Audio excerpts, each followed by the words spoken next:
नमस्कार दोस्तों, खुली बात में आपका स्वागत है। आज हम बात करेंगे थोड़ी सी पुरानी हो गई खबर को। बहुत पुरानी भी नहीं है, लेकिन नेट की दुनिया में एक दो दिन भी बहुत बड़ा लंबा अरसा होता है।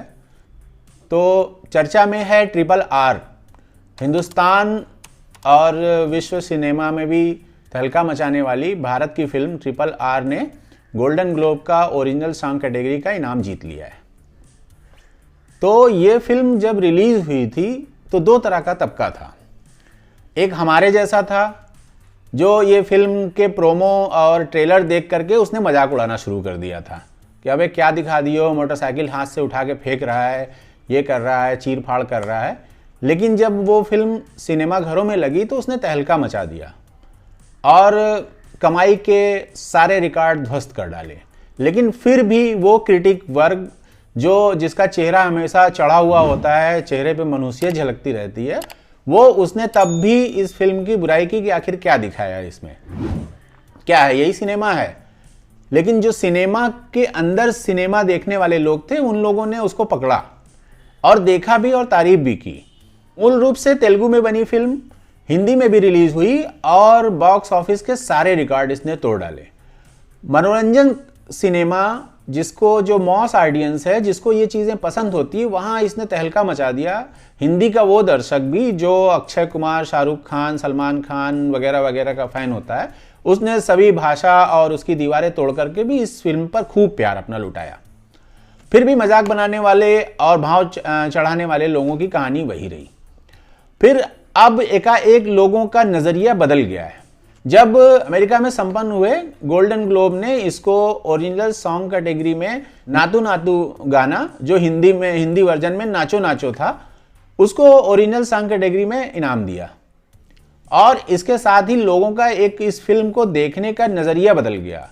अब बहुत सारे ऐसे ट्वीट्स और ऐसे लोगों की बातें और फिल्म रिव्यू करने वाले जो उसका कल तक मजाक उड़ा रहे थे, वो अब करने लगे हैं कि अगर भारत सरकार ने इस फिल्म को ऑस्कर के लिए भेजा होता तो शायद ये फिल्म ऑस्कर जीत लेती। एक और अच्छी खबर है कि इस फिल्म को बेस्ट सॉन्ग कैटेगरी में ऑस्कर में भी शॉर्टलिस्ट कर लिया गया है। तो इसके साथ ही लोगों का इस फिल्म को देखने का नज़रिया ही बदल गया। इसके पहले जय हो गाने को, जो स्लमडॉग मिलियनेयर का गाना था, इसको बेस्ट गाने की कैटेगरी का ऑस्कर अवार्ड मिल चुका है, जिसको AR रहमान ने गुलजार के साथ शेयर किया था।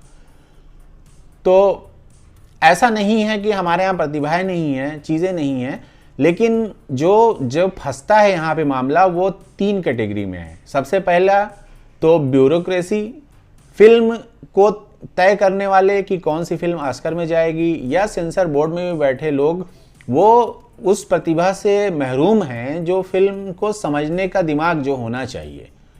खास करके ऑस्कर में भेजना एक सरकारी लाल फीताशाही होता है, उसी के हिसाब से तय किया जाता है। और कभी बहुत गंभीरता से हमारे यहाँ प्रयास भी नहीं होता कि हाँ, कोई हम ऐसी फिल्म आगे भेजें जो हमारे देश के लिए ऑस्कर लाए। दूसरी चीज़ होती है नेताओं की खेमेबंदी, कि फिल्म बनाने वाला किस विचारधारा का है, वो वर्तमान या उस सरकार का सपोर्टर है या विरोधी है, या उसने कोई ऐसी बात तो नहीं कही है जो सरकार के विरोध में रही हो। और सबसे तीसरा जो पक्ष है वो फिल्म। हमारे यहाँ आज भी फिल्में ऐसी बनती हैं जो अंतर्राष्ट्रीय स्तर पे उनको कोई देखना भी पसंद नहीं करता और उनके कोई ऐसी वैल्यू भी नहीं होती है। वो वही घिसे पिटे फार्मूले हैं कि हीरोइन के पीछे हीरो भागता है, 5 गाने होते हैं और ख़ानदानी बदला होता है, हीरो की माँ या हीरो के बाप या कुछ ऐसा विलेन से कनेक्शन होता है, तो वो फिल्म का एक प्रारूप तैयार होता है। अभी बात कर रहे थे RRR की, तो RRR ने भैया एक धूम मचा दिया है कि अब एक सर्टिफिकेट हमको विदेश से मिल गया है। जब अंग्रेजी मोहर लग जाती है तो वो अपने आप वो एक ISI मार्का से भी बड़ा मार्का हो जाता है। अब लोगों को RRR को देखने का नज़रिया बदल चुका है।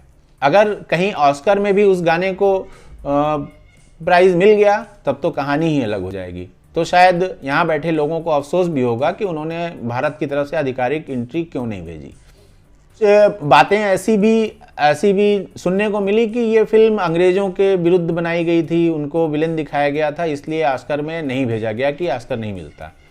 तो पहली बात तो ऑस्कर ब्रिटेन में तो हो नहीं रहा है, वो अमेरिका में हो रहा है। हॉलीवुड का एक अपना जैसे हमारे यहाँ फिल्म फेयर होता है, वो हॉलीवुड का अपना एक फिल्म फेयर अवार्ड है जिसमें वो हॉलीवुड की फिल्मों को, उसमें साल भर वाली फिल्मों को अवार्ड दिया जाता है। साथ में उन्होंने एक ऐसी कैटेगरी रखी उसमें बीच में कि विदेशी सिनेमा की कैटेगरी, जिसमें विश्व भर के सिनेमा से फिल्में सेलेक्ट करके वो चूज़ करते हैं, जिसमें एक फिल्म को वहाँ पे अवार्ड दिया जाता है।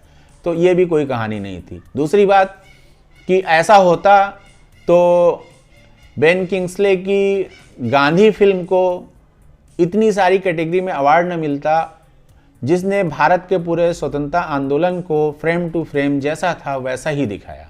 और इस एक अंग्रेज कलाकार ने गांधी जी की पूरे जीवन को उसमें जिया और उसको एज इट इज प्रस्तुत किया कि कोई देख के ये नहीं कह सकता कि ये गांधी नहीं है।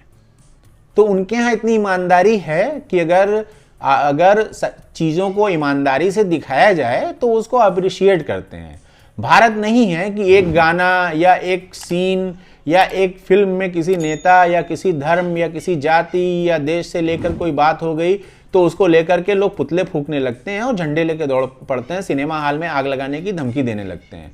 यहाँ तक कि किसी फिल्म के हीरो को मैं ढूंढ रहा हूँ, जिंदा जला दूंगा। मेरी एक वीडियो आपने देखी होगी, काफ़ी आप लोगों ने पसंद किया, उसके लिए धन्यवाद। इतना नैरो माइंड हम होते जा रहे हैं, हमारा दिमाग सिकुड़ता जा रहा है। इसको लोग कहते हैं कि हम ज़्यादा संवेदनशील हो गए हैं।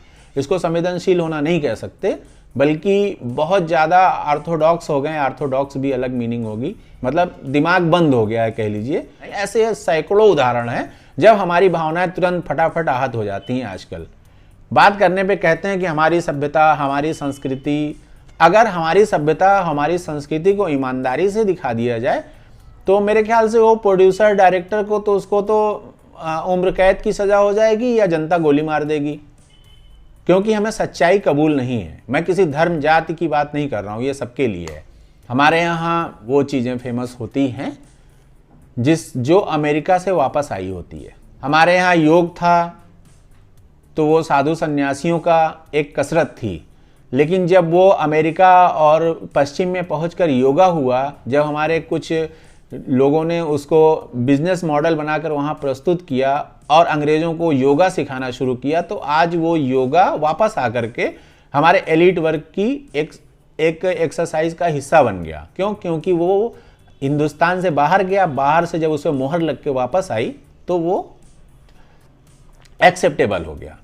वही कहानी फिल्मों की है।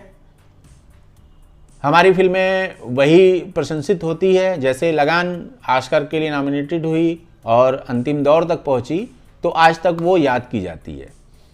RRR का भी वो उसके ऊपर लगा मिथुन टाइप वाली फिल्मों का ठप्पा इस अवार्ड के मिलने के बाद से हट गया होगा, और कहीं ऊपर वाले की मेहरबानी हुई, अगर उसको ऑस्कर भी मिल गया तो ये इतिहास में लंबे समय तक याद की जाने वाली फिल्म हो जाएगी। खुली बात की तरफ से राजामौली और उनकी पूरी टीम को बहुत बहुत शुभकामनाएं। आप भी हमारा वीडियो देखते रहिए, लाइक कीजिए, सब्सक्राइब कीजिए, शेयर कीजिए। नमस्कार।